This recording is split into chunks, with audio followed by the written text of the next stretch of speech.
欢迎来到新兴消息频道，请订阅频道，所以大家不要错过当天最热门的新闻。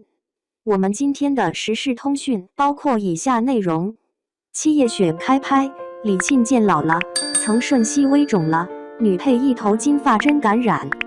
在 IP 影视化这块，写作年龄越长的作者是越吃香的，他们能坚持书写故事，毅力值得夸赞的同时，也证明了市场对他们是有需求的。正是因为如此，经常能看见资本在购买版权时，特别喜欢将同一作者的作品尽数购买，就算没写完也没关系。无忧渡白月泛星军事剧版及完结版，只要作品名声打出去，能够拉到招商即可。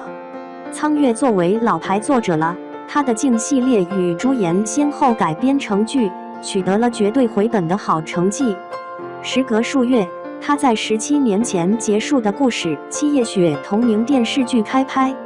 关于选角，片方是既稳又赶的，既选了李沁与曾舜晞这类演技风评好的，又启用了选秀走红的曾可妮。开拍状态一览，李沁渐老了，曾舜晞微肿了，曾可妮的头发是真感染。33岁再战古颜，李沁清苦脸蛋愈发成熟，曾舜晞比例劣势容易水肿感。90年出生的李沁作为同期红得比较早的一批演员，年少时期便参与大项目的拍摄后，而后接连拿下上星剧女1号的资源，靠着庆余年的鸡腿姑娘顺利翻红后，今年的人生之路播出，她的 CVB 数据坐稳王座。如今年过30再演古偶，在庆余年第2季的杀青物料中，她的回眸一笑，五官僵硬，彼时就被质疑变脸了。此番现身开机现场，在未修的镜头下，李沁的老态一览无余，本就是清苦长相，嘴角向下的她，这周边的法令纹加重，面颊呈垂下之感。过于长且平的眉毛拉宽了她的脸型不说，还压缩了视觉上眼睛的占比。旁边的曾舜晞微眯状态，就能抵得过她正常睁眼的时候。在粉丝晒图中，就算皮肤雪白，也还是难掩盖成熟。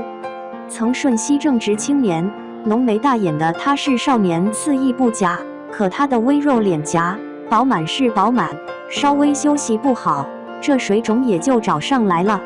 再加上他头与脖子的比例几乎宽度相同，不似李沁那般优雅，没有 V 领服装的加持，圆领暴露了他的短处。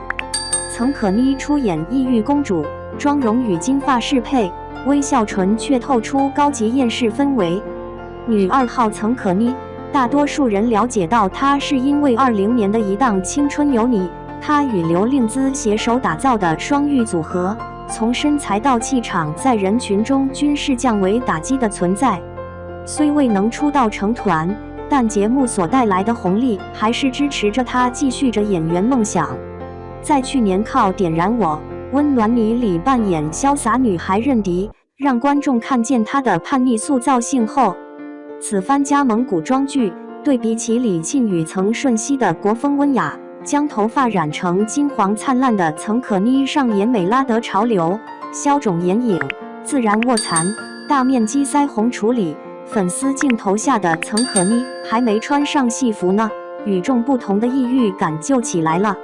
明明嘴角上扬，薄薄两瓣，该是邻家亲切长相的，可微笑唇常在她的脸上，却透出一股蔑视世间的不羁感。想法独立的楼兰公主，值得日后一见。剧目火热拍摄，期待未来再见。